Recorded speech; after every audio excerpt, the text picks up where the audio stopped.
अस्सलाम वालेकुम। आप देख रहे हैं एटीसी ऑर्गेनिक और मैं हूं राय आज़म।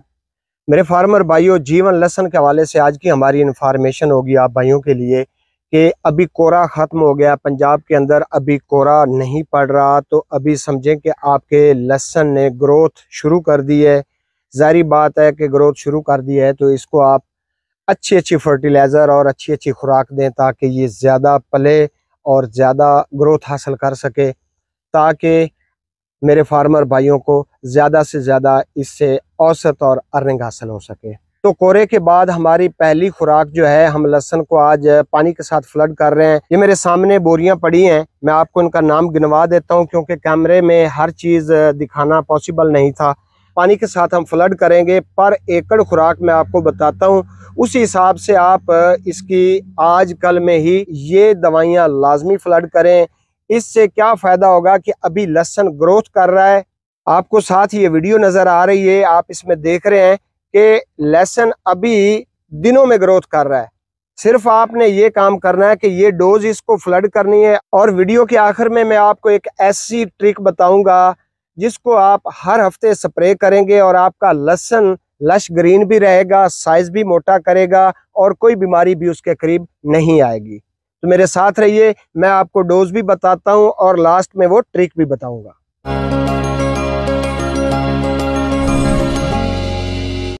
जी तो फार्मर भाइयों, एक चीज बता दूं कि किसी ने पहले जो भी खाद दे रखी है, जो न्यूट्रिएंट दिए हैं, उस चीज को एक साइड पे कर दें।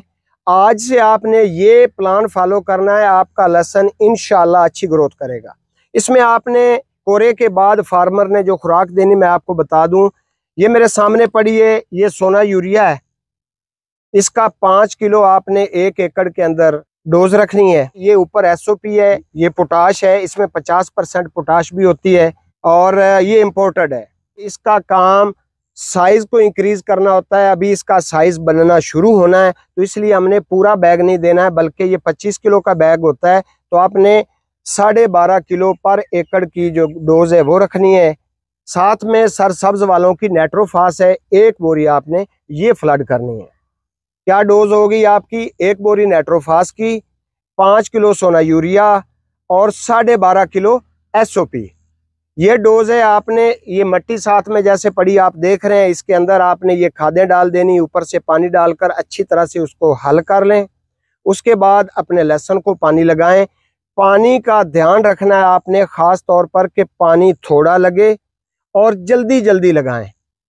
अक्सर फार्मर को देखा है, वो कहते हैं कि जी पानी इसको 20-25 दिन के बाद लगाना चाहिए। भाई अगर आप एक्सेप्ट कर रहे हैं कि 900 ग्राम तक आपका गंडा एक हो, तो 900 ग्राम के लिए उसको आपने भूख से या प्यास से नहीं मारना है, बल्कि फार्मर को बताने का मकसद ये होता है कि आप लोग पानी लगाएं तो इसको थोड़ा थोड़ा करके लगाएं और जल्दी जल्दी लगाएं। ज्यादा पानी लगाएंगे तो पानी खड़ा हो जाएगा, जब पानी खड़ा होगा तो फंगस आएगी तो पूरी फसल तबाह हो जाएगी। अक्सर फार्मर की ज़मीनें पानी जल्दी नहीं पीती हैं, खुश्क नहीं होता है, पानी खड़ा रहता है, उसकी वजह से फिर फसल में प्रॉब्लम आती है। तो किसान भाइयों, इस चीज़ का ख्याल रखा करें। अभी मैंने आपके साथ वादा किया था कि लास्ट में एक ऐसी ट्रिक बताऊंगा जिससे आपका लहसुन ग्रोथ भी करेगा और साइज भी अच्छा करेगा, कोई बीमारी भी इसके करीब नहीं आएगी। मेरे भाइयों, लहसुन के ऊपर हर हफ्ते फंजीसाइड का स्प्रे करना है। आप किसी भी अच्छी कंपनी की फंजीसाइड लेकर हर हफ्ते स्प्रे करें, इससे आपका लहसुन बीमारियों से 100% महफूज रहेगा। और अगले हफ्ते आपने न्यूट्रिएंट का स्प्रे करना है, चाहे आप कोई भी न्यूट्रिएंट बाजार से ले लें, अच्छा हो, अच्छी कंपनी का हो, तो आप न्यूट्रिएंट का स्प्रे करें। मतलब कि 15 दिनों में आपने 2 स्प्रे करने हैं। 15 दिनों के अंदर आपने 2 स्प्रे करने हैं। इंशाअल्लाह आप पानी वक्त पे लगाते रहें, नीचे से खुराक फ्लड करके लगाएं और हर 15 दिन बाद 2 स्प्रे आपने हफ्ते हफ्ते के वक्फे से, 8 दिन के वक्फे से 1 स्प्रे किया है तो फिर अगला स्प्रे आपने दूसरे हफ्ते में करना है। तो नाजरीन कराम, उम्मीद करता हूं कि आपको आज की इन्फॉर्मेशन पसंद आई होगी। अगली वीडियो तक अपनी सेहत का ख्याल रखें और इस चैनल का भी। अल्लाह हाफिज।